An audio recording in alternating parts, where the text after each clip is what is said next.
आज के लेक्चर में हम हाइपोसाइक्लाइड की डेफिनेशन पढ़ेंगे कि हाइपोसाइक्लाइड किस तरह की कर्व को कहते हैं और हाइपोसाइक्लाइड की पैरामीट्रिक इक्वेशंस ड्राइव करेंगे। और हाइपोसाइक्लाइड का एक स्पेशल केस जिसको हम एस्ट्राइड कहते हैं या फोर कस्प हाइपोसाइक्लाइड, उसकी पैरामीट्रिक इक्वेशंस भी ड्राइव करेंगे। स्टार्ट करते हैं आज का लेक्चर। सबसे पहले हम डिफाइन करने लगे हैं कि हाइपोसाइक्लाइड कहते किसको हैं। अगर फ़र्ज़ करें हमारे पास एक सर्कल है, ये एक बड़ा सर्कल है, इस बड़े सर्कल का रेडियस से हमारे पास a है, इसके अंदर एक स्मॉल सर्कल है, इस स्मॉल सर्कल का रेडियस फ़र्ज़ कर लेते हैं b है। इस सर्कल के ऊपर एक पॉइंट p फिक्स है, स्मॉल सर्कल के ऊपर एक पॉइंट p फिक्स है। इस स्मॉल सर्कल को हम इस बड़े सर्कल के अंदर स्लाइडिंग और स्लिपिंग के बगैर रोल करवाना शुरू कर देते हैं। इस स्मॉल सर्कल की रोलिंग से ये पॉइंट मूव करता चला जाएगा। ये पॉइंट जैसे जैसे मूव करता चला जाएगा, इसकी मोशन से जो कर्व ट्रेस होगी उस कर्व को हम हाइपोसाइक्लाइड कहेंगे। इसको ज़रा एनिमेशन की मदद से देखते हैं। ये हमारा स्मॉल सर्कल इस बड़े सर्कल के अंदर रोल कर रहा है। पॉइंट पी की मोशन से ये ब्लू कलर की कर्व स्केच होती चली जा रही है। ये जो कर्व है हमारे पास हाइपोसाइक्लाइड है। अगर हम ऐसा करें कि इस स्मॉल सर्कल का रेडियस तब्दील करना शुरू कर दें तो इस कर्व की शेप जो है वो थोड़ी सी तब्दील होती चली जाएगी। लेकिन जब भी एक बड़े सर्कल के अंदर एक स्मॉल सर्कल रोल करेगा स्लाइडिंग और स्लिपिंग के बगैर, तो स्मॉल सर्कल के ऊपर जो पॉइंट आपने मार्क किया है उस पॉइंट की मोशन से जो कर्व ट्रेस होगी उस कर्व को हम हाइपोसाइक्लाइड कहते हैं। तो हाइपोसाइक्लाइड आपको समझ लग गई कैसी कर्व को कहते हैं। इसकी डेफिनेशन लिख लेते हैं। अगर आपके पास एक सर्कल है जिसका रेडियस b है, ये स्मॉल सर्कल जिसका रेडियस b है, ये रोल करे विदाउट स्लिपिंग और sliding inside a larger circle of radius a, जिसमें बड़े सर्कल का रेडियस जो है यकीनन a b से बड़ा है। इसकी मोशन से जो पाथ ट्रेस होगा, जो पॉइंट हमने सर्कमफ्रेंस ऑफ स्मॉल सर्कल पे फिक्स किया है, उस कर्व को हम हाइपोसाइक्लाइड कहते हैं। जैसे जैसे मैंने कहा इस स्मॉल सर्कल का रेडियस तब्दील करते चले जाएंगे, बड़े सर्कल का रेडियस तब्दील करते चले जाएंगे, इस हाइपोसाइक्लाइड की शेप थोड़ी बहुत चेंज होती चली जाएगी। अगर ये सर्कल मज़ीद आगे रोल करता चला जाएगा तो ये हाइपोसाइक्लाइड इसी तरह से ट्रेस होती चली जाएगी। हाइपोसाइक्लाइड की पैरामीट्रिक इक्वेशंस ड्राइव करने लगे हैं, डेरिवेशन करने लगे हैं हाइपोसाइक्लाइड की पैरामीट्रिक इक्वेशंस की। फर्ज करें ये हमारे पास बड़ा सर्कल है, ये स्मॉल सर्कल है। स्मॉल सर्कल के ऊपर जो पॉइंट हमने मार्क किया है वो इनिशियली इस जगह पर था। स्मॉल सर्कल ने रोलिंग की, स्मॉल सर्कल की रोलिंग की वजह से ये पॉइंट P जो है इस वक्त इस पोजीशन पर है। ये जो स्मॉल सर्कल का पॉइंट ओरिजिनली इस जगह पर टच हो रहा था, ये इस वक्त बड़े सर्कल को पॉइंट T पर टच हो रहा है। इस वक्त पॉइंट P की पोजीशन ये है। ये जो पॉइंट T है, इस पॉइंट T को O से ज्वाइन करें तो TOA एंगल को हमने ज्यूम कर लिया है थीटा है। और ये जो स्मॉल सर्कल का सेंटर C है, इस TCP एंगल को हमने सपोज कर लिया है फाई है।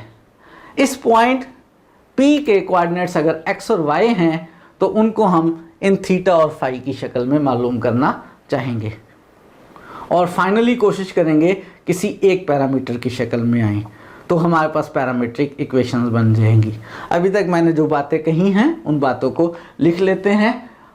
हमने अज्यूम कर लिया कि जो हमारे पास रेडियस a वाला सर्कल है उसका सेंटर O के ऊपर है, ये रेडियस a वाला सर्कल बनेगा हमारे पास। हमने अज्यूम कर लिया कि PXY जो पॉइंट है वो हमने स्मॉल सर्कल पे फिक्स कर लिया है जो हाइपोसाइक्लाइड को ट्रेस कर रहा है। हमने सपोज कर लिया कि इनिशियली जो पॉइंट PXY है वो पॉइंट A पर है। पॉइंट A के कोऑर्डिनेट्स अगर आप देखना चाहें तो A0 होंगे क्योंकि बड़े सर्कल का रेडियस जो है O से A तक वो A है। और ये x एक्सिस पर अगर हमारे पास पॉइंट है तो इसका y कोऑर्डिनेट 0 हो जाएगा। और हमने अज्यूम कर लिया कि जो C है वो स्मॉल सर्कल का सेंटर है जिसका रेडियस हमने बी अज्यूम किया है, और किसी भी इंस्टेंट पर जो पॉइंट पी है वो इस फिगर के मुताबिक हमने शो करवाया हुआ है। और हमने अज्यूम कर लिया कि टी ओ ए एंगल जो है वो थीटा है और एंगल टी सी पी जो है वो फाई है। मैंने कहा कि हम पॉइंट एक्स और वाई को इन थीटा और फाई की शक्ल में मालूम करेंगे और फाइनली इनको हम एक पैरामीटर की शक्ल थीटा या फाई की शक्ल में मालूम करेंगे। उसके लिए सबसे पहला काम हम ये करने लगे हैं कि थीटा और फाई की आपस में रिलेशन मालूम करने लगे हैं। आपको याद होगा कि अगर आपके पास एक सर्कल हो जिसका रेडियस r हो, इस सर्कल के ऊपर आप एक आर्क लेंथ लें l, जिस आर्क का सेंटर पे बनने वाला एंगल थीटा हो तो l इक्वल हुआ करता है r थीटा के।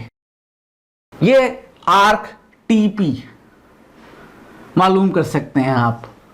आर्क TP मालूम करने के लिए इस स्मॉल सर्कल का रेडियस b है, इसका एंगल फाई है, तो आप कह ही सकते हैं कि जो आर्क TP है वो b फाई के इक्वल है। और जो आर्क AT है ये बड़े सर्कल की आर्क है जिसका रेडियस a है और इस आर्क का सेंटर पे बनने वाला एंगल थीटा है। तो आर्क AT को भी आप कैलकुलेट कर सकते हैं कि आर्क AT जो है वो हमारे पास a थीटा है। और ये दोनों आर्क्स इक्वल हैं। क्यों इक्वल हैं? इनिशियली ये पॉइंट P यहाँ पर था, सर्कल ने रोल किया, सर्कल इस जगह पर टच कर रहा है, ये जितना सर्कल इस साइड पे मूव हुआ है टचिंग पॉइंट उतना ही ये पॉइंट इधर को मूव कर गया है। तो TP आर्क और आर्क AT जो हैं वो हमारे पास इक्वल हैं। हमारे पास आर्क AT और आर्क TP इक्वल हैं। आर्क AT हमने देख लिया a थीटा के इक्वल है, आर्क TP हमने देख लिया b फाई के इक्वल है, तो a theta is equal to b phi. और हम चाहेंगे ये लास्ट में कि थीटा को फाई में या फाई को थीटा में बदल लें, और लास्ट में मैं फाई को थीटा में बदलूंगा तो यहाँ से मैं फाई को इन टर्म्स ऑफ थीटा मालूम कर लेता हूँ। Phi in terms of theta a over b theta आ गया। मालूम करना चाहता हूँ मैं पॉइंट P के x और y कोऑर्डिनेट्स की पैरामीट्रिक इक्वेशंस। उसके लिए मैं वेक्टर OP को मालूम करूँगा। अगर पॉइंट P के कोऑर्डिनेट्स x और y हैं तो vector OP xi plus yj होगा। इस वेक्टर OP को मैं इन टर्म्स ऑफ थीटा और फाई कैलकुलेट करूँगा, a और b की शेप में कैलकुलेट करूँगा, जहाँ पे a बड़े सर्कल का रेडियस, b छोटे सर्कल का रेडियस है। ये जो OP वेक्टर है मैं इसको लिख सकता हूँ vector OC plus CP। Vector OC plus vector CP जो है ये वेक्टर OP है। अगर मैं वेक्टर OC कैलकुलेट कर लूँ, अगर मैं वेक्टर CP कैलकुलेट कर लूँ तो मेरे पास वेक्टर OP कैलकुलेट हो जाएगा। फाइनली मुझे वेक्टर OP कैलकुलेट करना है, लेकिन वेक्टर OP कैलकुलेट करने के लिए मैं वेक्टर OC और वेक्टर CP कैलकुलेट करूँगा। वेक्टर OC कैलकुलेट करने के लिए मैं यहाँ C से x एक्सिस पे परपेंडिकुलर ड्रा कर रहा हूँ। ये जो मैंने C से x एक्सिस पे परपेंडिकुलर ड्रा किया है, इस पॉइंट को मैं D कह लेता हूँ। वेक्टर OC कैलकुलेट करने के लिए मैंने C से x एक्सिस पे परपेंडिकुलर ड्रा कर लिया।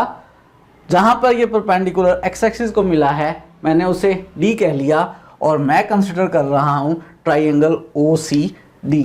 ये वाला एंगल थीटा है। एडिशन ऑफ वेक्टर्स के फार्मूले के मुताबिक वेक्टर OC को लिखा जा सकता है OD vector plus DC vector. OC length कितनी है? C से T तक की लेंथ स्मॉल सर्कल का रेडियस है B है, O से T तक की लेंथ बड़े सर्कल का रेडियस A है।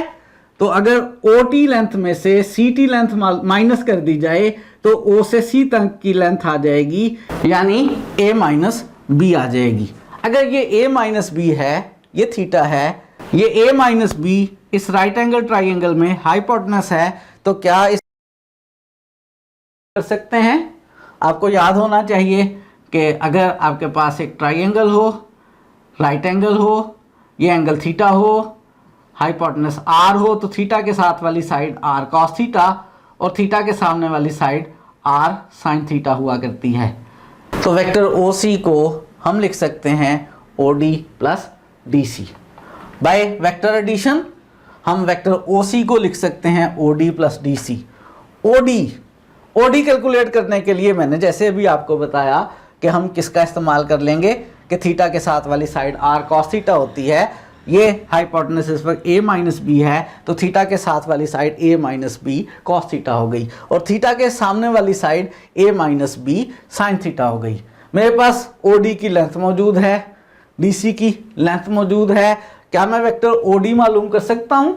इस इक्वेशन में जिसमें हमने OC is equal to OD plus DC कहा है, OD को मैं लिख रहा हूँ a minus B cos theta I. क्यों भला? क्योंकि OD की लेंथ हमने देख ली a minus B cos theta है। OD की डायरेक्शन कौन सी है? OD की डायरेक्शन पॉजिटिव एक्स एक्सिस वाली है और पॉजिटिव एक्स एक्सिस की डायरेक्शन में यूनिट वेक्टर क्या हुआ करता है? I। तो वेक्टर OD जो है वो a minus B cos theta I है। वेक्टर DC किसके इक्वल है? इसकी length a minus B sine theta है और अपवर्ड डायरेक्शन में कौन सा वेक्टर हुआ करता है? यूनिट वेक्टर j हुआ करता है। तो DC वेक्टर जो है वो मेरे पास a minus B sine theta j आ गया। वेक्टर OC मैंने कैलकुलेट कर लिया। मैं कैलकुलेट करना चाहता हूँ वेक्टर OP। वेक्टर OP को मैं लिख चुका हूँ OC प्लस CP। OC मैंने कैलकुलेट कर लिया, a minus B cos theta i plus a minus B sine theta j आ गया। अब वेक्टर CP जो है वो मुझे कैलकुलेट करना है। वेक्टर CP कैलकुलेट करने के लिए मैं P से ये जो मैंने वर्टिकल लाइन CD ड्रा की थी इस पे परपेंडिकुलर ड्रा कर रहा हूँ। P से CD पे जो मैंने परपेंडिकुलर ड्रा किया वो फर्ज करें इस CD को पॉइंट E पर मिला और मैं इसके लिए ट्राइंगल कंसिडर कर रहा हूँ CE और P ट्राइंगल। CE और P ट्राइंगल, CE और P ट्राइंगल में CP लेंथ मुझे मालूम है, CE और EP मालूम करना चाहता हूं। ये वाला जो एंगल है इस एंगल को मैंने लिख लिया है फाई माइनस थीटा। CP के और EP के दरमियान वाले एंगल को मैंने फाई माइनस थीटा लिख लिया है। कैसे लिखा है? उसके लिए मैंने इस्तेमाल ये किया है कि ये एंगल थीटा है, ये 90 है, तो ये वाला एंगल कितना होगा? 90 माइनस थीटा होगा। इस स्ट्रेट लाइन के ऊपर ये एंगल फाई है, ये वाला एंगल 90 माइनस थीटा है, तो ये एंगल कैलकुलेट कर सकते हैं। ये वाला एंगल कैलकुलेट किया जा सकता है। कैसे? ये एंगल फाई, ये वाला एंगल 90 माइनस थीटा, तो ये एंगल टोटल स्ट्रेट लाइन पे पाई में से फाई माइनस कर दूं, पाई में से ये वाला 90 माइनस थीटा भी माइनस कर दूं, तो अगर मैं पाई में से माइनस कर दूं ये वाला 90 माइनस थीटा और इस पाई में से माइनस कर दूं ये वाला फाई, तो मेरे पास एंगल कितना आ जाएगा? पाई माइनस 90 या पाई माइनस पाई बाई 2 यानी पाई बाई 2 आ जाएगा। ये माइनस माइनस प्लस थीटा हो जाएगा और माइनस का फाई। ये मेरे पास एंगल आ रहा है, ये वाला एंगल, ये वाला एंगल या ये वाला एंगल। अब इस राइट ट्राइंगल में अगर मुझे ये एंगल मालूम हो गया है कि pi by 2 plus theta minus phi है और ये एंगल पाई बाई 2 है, तो ये एंगल कितना होगा? पाई बाई 2 में से इस एंगल को माइनस कर दें। जब पाई बाई 2 में से आप pi by 2 plus theta minus phi को माइनस करेंगे, पाई बाई 2 में से इसको माइनस करेंगे तो पाई बाई 2 कैंसिल हो जाएगा, फाई प्लस का हो जाएगा और थीटा माइनस का, यानी ये एंगल मेरे पास फाई माइनस थीटा बन गया। और इस राइट एंगल ट्राइंगल में ये एंगल मुझे मालूम है फाई माइनस थीटा है, ये हाइपोटेनस मुझे मालूम है बी है। क्या मैं मालूम कर सकता हूँ CE और EP? ये बिल्कुल मालूम कर सकता हूँ, लेकिन पहले मैं वेक्टर CP को हेड टू टेल रूल से, वेक्टर एडिशन रूल से लिखने लगा हूँ CE plus EP। Vector CP को बाय एडिशन ऑफ वेक्टर्स लिखा जा सकता है CE प्लस EP। CE और EP कैलकुलेट करने हैं। ये हाइपोटेनस मेरे पास कितना है? B है। ये एंगल फाई माइनस थीटा है, तो इस एंगल के सामने वाली साइड क्या होगी? हाइपोटेनस B और साइन फाई माइनस थीटा, और इस फाइव माइनस थीटा के साथ वाली साइड क्या होगी, हाइपोटेनस बी और कॉस फाइव माइनस थीटा। क्या वेक्टर सीई निकाल सकते हैं? सीई की लेंथ आपको पता चल गई, इसकी डायरेक्शन माइनस जे वाली है, तो वेक्टर सीई को लिख सकते हैं B sine phi minus theta और माइनस जे, और वेक्टर ईपी को लिख सकते हैं B cos phi minus theta और आई की डायरेक्शन में तो I B cos phi minus theta I. ये वेक्टर सीपी मैंने मालूम कर लिया है। ये जो वेक्टर सीपी मैंने मालूम कर लिया है, B cos phi minus theta minus J plus B cos phi minus theta I, इसको थोड़ा सा अरेंज कर लेते हैं, minus B cos phi minus theta J plus B cos phi minus theta I. Vector O C calculate कर चुके, vector C P calculate कर चुके, वेक्टर ओ पी को मैंने बताया था, आप पिक्चर में से देख सकते हैं कि ओ सी प्लस सी पी लिख सकते हैं। By vector addition vector O P को O C plus C P लिख सकते हैं। ओ सी की वैल्यू मौजूद है, सी पी की वैल्यू मौजूद है, ये दोनों वैल्यूज सब्स्टिट्यूट कर लेते हैं। इसको इक्वेशन 2 कहा है, इसको इक्वेशन 3 कहा है, तो बाय 2 एंड 3, सबसे पहले by 2 O P left side पे as it is, O C की जगह ये ओ सी की वैल्यू पुट कर ली, फिर प्लस और सी पी की वैल्यू सब्स्टिट्यूट कर ली। ओ पी हमने शुरू में ही कहा था, अगर पॉइंट पी के कोऑर्डिनेट्स x, y हैं तो वेक्टर OP जो है वो हमारे पास बेसिकली xi प्लस yj है। तो लेफ्ट साइड पे OP को हम लिख सकते हैं xi प्लस yj, और राइट साइड पे हमने i वाली टर्म्स इकट्ठी कर ली, a minus B cos theta plus B cos phi minus theta I, और इसी तरह से बाकी जो दो j वाली टर्म्स हैं उन दोनों को भी इकट्ठा कर लेते हैं, वो a minus B sine theta minus B phi minus theta J. क्या मालूम करना चाहते हैं? x और y की इक्वेशंस किसी एक पैरामीटर की शक्ल में। यहाँ पे अगर हम i और j के कंपोनेंट्स को इक्वेट कर लें तो मेरे पास x और y की वैल्यूज आ जाएंगी, लेकिन उनमें दो पैरामीटर्स आ रहे हैं, थीटा और फाई, लेकिन हम चाहते हैं एक पैरामीटर की शक्ल में। उसके लिए हम पहले ही 1 में रिलेशन ड्राइव कर चुके हैं कि फाई इक्वल है a ओवर बी थीटा के, और यहाँ पे हमारे पास फाई माइनस थीटा इस जगह पे आ रहा है, फाई माइनस थीटा इस जगह पे आ रहा है। फाई माइनस थीटा की वैल्यू मालूम करते हैं इन टर्म्स ऑफ थीटा और यहाँ सब्स्टिट्यूट कर लेते हैं। तो by 1 phi minus theta calculate कर रहे हैं, फाई की जगह a ओवर बी थीटा लिख दिया, ये वाला थीटा एज इट इज, इसमें से थीटा कॉमन ले लें और b एलसीएम ले लें, तो मेरे पास a minus B over B theta आ गया। ये फाइव माइनस थीटा की वैल्यू आ गई, इसको इक्वेशन नंबर 4 में सब्स्टिट्यूट कर लेते हैं। तो लेफ्ट साइड तो हमारे पास x i प्लस वाई जे ही रहेगी, राइट साइड पे ये फाइव माइनस थीटा की जगह a minus B over B theta आ गया, ये फाइव माइनस थीटा की जगह मेरे पास a minus B over B theta आ गया। बाकी सारी इक्वेशन एज इट इज रही। अब राइट साइड पर a की पैरामीटर थीटा मौजूद है, i और j के कंपोनेंट्स को कंपेयर कर लेते हैं, तो हमारे पास i कंपोनेंट को कंपेयर करने से x की value a minus B cos theta plus b into cos a minus B over B theta आ गई, और j कंपोनेंट को कंपेयर करने से y मेरे पास इक्वल आ गया a minus B sine theta minus B sine a minus B over B theta.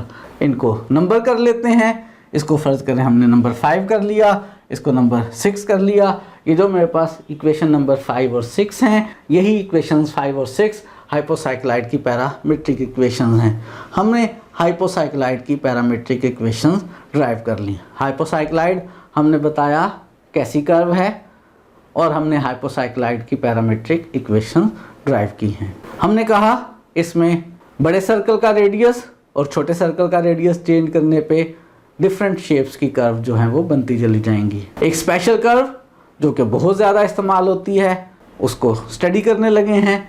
उस कर्व को हम कहते हैं हाइपोसाइक्लाइड ऑफ 4 कस्प्स या एस्ट्राइड कहते हैं। हाइपोसाइक्लाइड में जो स्मॉल सर्कल है, अगर उसका रेडियस बड़े सर्कल के रेडियस का 1/4 हो, b जो है 1/4a हो, तो उस सूरत में जो हमारे पास हाइपोसाइक्लाइड बनती है, उस हाइपोसाइक्लाइड को हम 4 कस्प हाइपोसाइक्लाइड कहते हैं। उसको 4 कस्प हाइपोसाइक्लाइड हम इसलिए कहते हैं कि जो स्मॉल सर्कल है उससे इस तरह के 4 कस्प जो हैं वो बनते हैं, 4 आर्क्स बनती हैं, इसलिए हम उसको 4 कस्प हाइपोसाइक्लाइड कहते हैं। अब जो 4 कस्प हाइपोसाइक्लाइड है उसकी पैरामेट्रिक इक्वेशंस क्या होंगी? ये जो हमारे पास पैरामेट्रिक इक्वेशन हैं हाइपोसाइक्लाइड की, इनमें अगर हम b की जगह 1/4a लिख लें तो जो हमारे पास सिंप्लीफाई होकर इक्वेशंस आएंगी वही हमारे पास एस्ट्राइड या 4 कस्प हाइपोसाइक्लाइड की पैरामेट्रिक इक्वेशंस होंगी। तो हम हाइपोसाइक्लाइड की इक्वेशन का स्पेशल केस कर रहे हैं। हम इसमें यहाँ पर b की जगह a/4 लिख लिया, यहाँ b की जगह a/4 लिख लिया, यहाँ b की जगह a/4 लिख लिया। a में से a/4 को माइनस करेंगे तो क्या होगा? a माइनस a/4, 4 एलसीएम ले लें, 4a माइनस a तो हमारे पास 3a/4 आ जाएगा। और यहाँ पर a माइनस a/4 3a/4 हो जाएगा, नीचे a/4 4 कैंसिल हो जाएगा और इसमें हमारे पास 3a/a आ जाएगा, यानी सिंप्लीफाई होके 3 आ जाएगा। तो जब सिंप्लीफिकेशन कर लेंगे तो हमारे पास यहाँ पे 3a/4 आ गया, यहाँ 3a/a आ गया जिसमें a कैंसिल हो जाएगा। इसमें से हम a/4 को कॉमन ले लें तो यहाँ से 3 cos थीटा और यहाँ पे a/4 कॉमन लेने के बाद cos 3 थीटा आ गया। ये मेरे पास x की पैरामेट्रिक इक्वेशन बन गई है, एक पैरामीटर थीटा की शक्ल में। इसको थोड़ा और सिंप्लीफाई कर सकते हैं जी। क्या सिंप्लीफिकेशन कर सकते हैं? cos 3 थीटा का फार्मूला हमें मालूम है, 4 cos cube theta minus 3 cos theta, ये यहाँ पर लिखा जा सकता है। तो a/4 as it is 3 cos theta as it is cos 3 theta की जगह 4 cos cube theta minus 3 cos theta. और थोड़ी सी सिंप्लीफिकेशन हो सकती है, 3 cos थीटा कैंसिल हो जाएगा, ये 4 भी कैंसिल हो जाएगा और मेरे पास x आ गया a cos क्यूब थीटा। यही मेरे पास पैरामेट्रिक इक्वेशन आ गई एस्ट्राइड की या 4 कस्प हाइपोसाइक्लाइड की, जब b किसके इक्वल है 1/4a के, x की इक्वेशन आ गई। अभी y की इक्वेशन मालूम करना बाकी है। y की इक्वेशन भी इसी तरह से, ये जो हाइपोसाइक्लाइड की y वाली इक्वेशन है इसमें यहाँ b की जगह a/4 पुट करेंगे, यहाँ a/4 पुट करेंगे, यहाँ a/4 पुट करेंगे तो वही सिंप्लीफिकेशन होंगी। हमारे पास y इक्वल आ जाएगा किसके, यहाँ पे 3a/4 साइन थीटा आ गया, यहाँ पर b की जगह a/4 आ गया, एंगल के अंदर सिंप्लीफिकेशन होके उसी तरह से साइन 3 थीटा आ गया। ये मेरे पास y कोऑर्डिनेट की पैरामेट्रिक इक्वेशंस आ गई।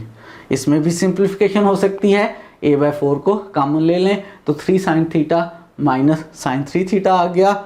इसमें भी सिंप्लीफिकेशन हो सकती है, क्या? साइन 3 थीटा का फार्मूला क्या है? साइन 3 थीटा का फार्मूला, साइन 3 थीटा का फार्मूला है 3 sine theta minus 4 sine cube theta. Sine 3 theta की जगह ये फार्मूला सब्स्टिट्यूट कर लेते हैं। ये फार्मूला सब्स्टिट्यूट करेंगे, यहाँ माइनस का साइन है तो माइनस 3 साइन थीटा और ये minus minus plus 4 sine cube theta. और क्या होगा? माइनस का 3 साइन थीटा और प्लस का 3 साइन थीटा कैंसिल हो जाएंगे, ये 4 भी कैंसिल हो जाएगा और y हमारे पास आ जाएगा किसके equal, a sine cube theta के। यही मेरे पास y में पैरामेट्रिक इक्वेशन आ गई। एस्ट्राइड की parametric equation x is equal to a cos cube theta और y is equal to a sine cube theta. ये पैरामेट्रिक इक्वेशंस हैं किसकी, 4 कस्प हाइपोसाइक्लाइड की या कह लें एस्ट्राइड की। आज के लेक्चर में हमने डिफाइन की कि हाइपोसाइक्लाइड किस तरह की कर्व को कहते हैं और उसकी पैरामेट्रिक इक्वेशंस ड्राइव की, और लास्ट में हमने हाइपोसाइक्लाइड का स्पेशल केस 4 कस्प हाइपोसाइक्लाइड को स्टडी किया और उसकी पैरामेट्रिक इक्वेशन ड्राइव की। आज के लिए इतना ही रखते हैं। नेक्स्ट लेक्चर में हम बात करेंगे एपिसाइक्लाइड की।